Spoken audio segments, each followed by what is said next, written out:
안녕하세요. 기독교 장례 이야기 강태훈 목사입니다. 오늘은 장지의 유형과 후회 없는 장지 선택이란 제목으로 장례 문화에 대해서 이야기를 나누고자 합니다. 건강하던 가족이 갑작스럽게 하나님의 부르심을 받는 경우에는 장례에 대한 아무런 준비가 되어 있지 않아 당황하게 됩니다.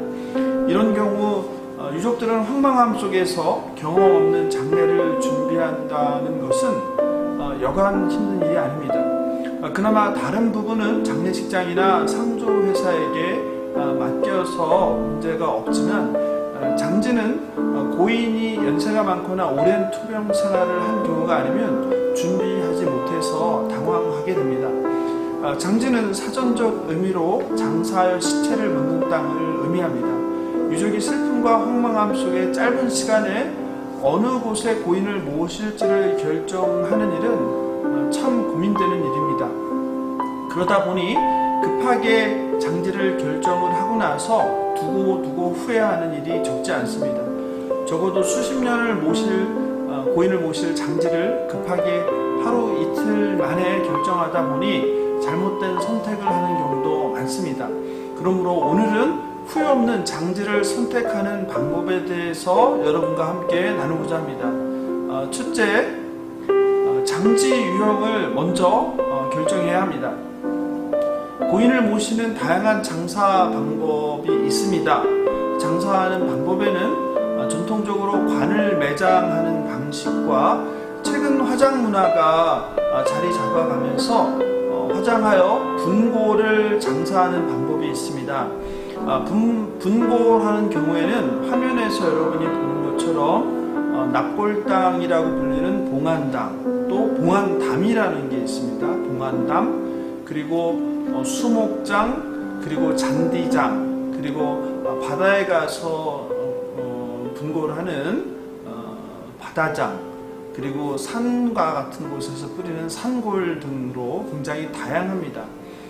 산골은 분고를 산이나 강들에 뿌리는 방식으로 우리나라 역사에서도 오래된 전통적인 방식입니다. 영화나 드라마에서 산고라는 장면으로 많은 분들이 아무데나 원하는 곳에 뿌려도 되는 것으로 알고 있는데 사실은 정해진 장소 외에는 산골은 금지되어 있습니다. 대체로 지방자치단체에서 운영하는 화장장에는 정해진 장지가 없는 분들을 위해서 산고를 할 수 있는 공동 산골장을 마련해 두고 있습니다.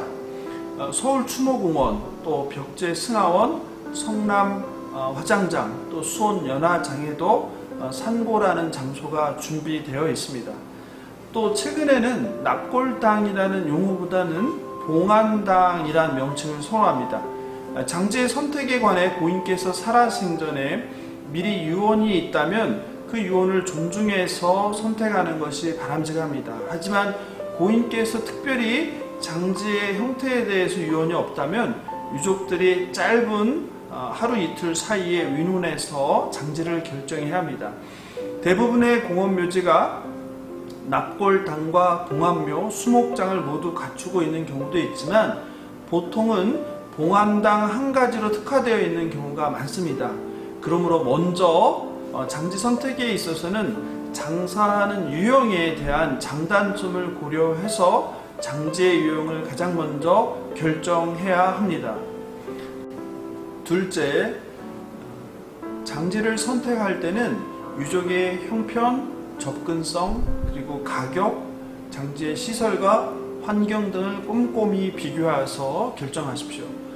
장지를 선택할 때 장사 방법을 결정하는 것도 중요하지만 이에 못지않게 유족의 상황, 가격, 그리고 접근성, 시설과 환경을 비교하여 장지를 최종 결정하는 것이 중요합니다. 대체로 미리 장지를 준비하지 못한 경우에는 상조회사에서 권하는 장지를 고르게 됩니다.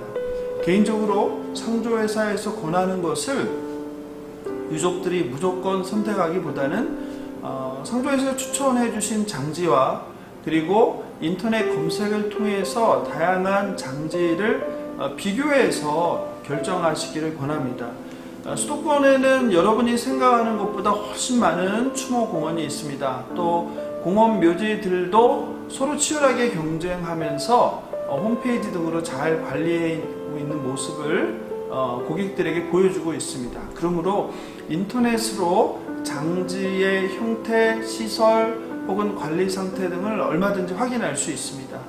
홈페이지는 과장이 심할 거라고 생각하고 불신하는데, 요즘 같은 시대에 홈페이지도 없거나 홈페이지 관리도 제대로 하지 않는 곳이 더 문제가 많을 거라고 저는 생각합니다.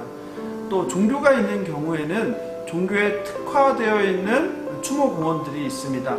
어떤 추모공원이나 봉안당은 종교별로 아예 구역을, 섹션을 나누어 있는 곳들도 꽤 있습니다. 그런 경우에 추후 방문했을 때 고인을 추모하는 방식이 다른 종교를 가진 유족들과 비슷하여서 이질감을 느끼지 않고 편안함을 느끼고 추모 행사를 가질 수 있습니다. 그리고 가능하다면 아무리 장래에 긴박하고 바쁜 상황일지라도 가족 중에 한 명이 결정하고자 하는 장지 현장을 미리 답사하여 확인하는 것이 굉장히 중요합니다. 홈페이지로는 세세한 확인이 불가능한 경우가 많기 때문입니다.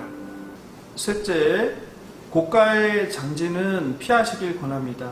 최근에는 화장 후에 봉안당에 모시는 경우가 대부분입니다. 특히 봉안당의 경우 민간 봉안당은 그 단수에 따라서 가격이 결정됩니다. 그래서 낮거나 가장 높은 단의 경우는 100만 원에서 또 좋은 단 사이에는 몇백만 원의 차이가 납니다. 지금 사진으로 보시는 봉안당에서 맨 아래에 있는 것을 1단이라고 하고, 대개 성인 기준 눈높이의 4단, 5단, 6단을 로얄단이라고 부릅니다. 당연히 가격도 제일 비쌉니다.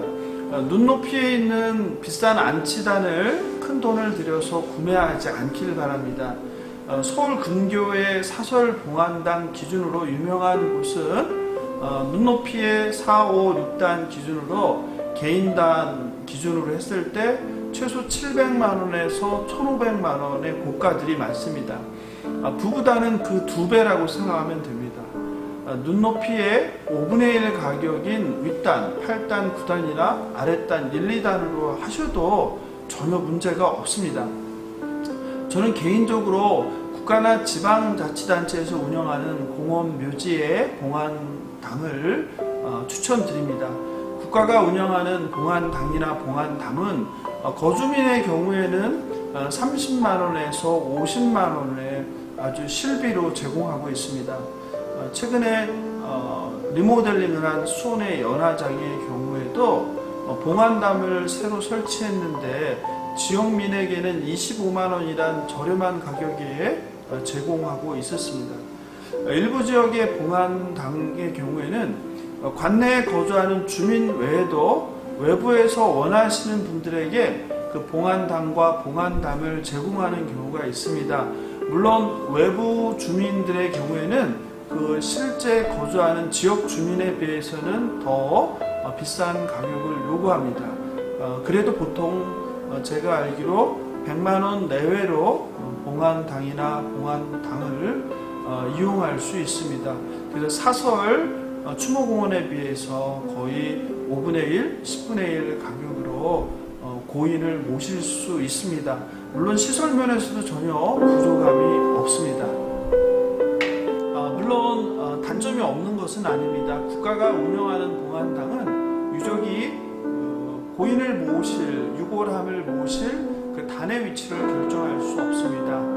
대체로 단의 위치가 추첨이나 순서대로 결정되기 때문입니다. 경제적으로 어려운 형편의 유족이 고인의 봉안당을 준비하면서 다시 한번 마음의 상처를 받는 경우가 비일비재합니다. 그런 점에서 국가나 지방자치단체가 운영하는 봉안당의 경우에는 빈부의 차별 없이 똑같은 가격으로 추첨을 통해서 또는 오는 순서대로 그 단의 위치를 지정해 주기 때문에 그런 점에서 경제적인 문제로 상처를 받는 일은 피할 수 있기 때문에 저는 굉장히 좋은 제도라고 생각합니다. 다시 반드시 말씀드리지만 갑작스런 가족과의 사별로 이것저것 생각할 겨를 없이 장지를 급하게 결정하다 보면 금전적 손실은 두말할 것 없고 두고두고 후회를 합니다.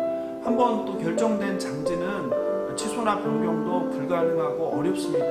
그러니 가족의 형편을 고려하여 다양한 장지를 비교해서 신중하게 장지를 선택하시기 바랍니다.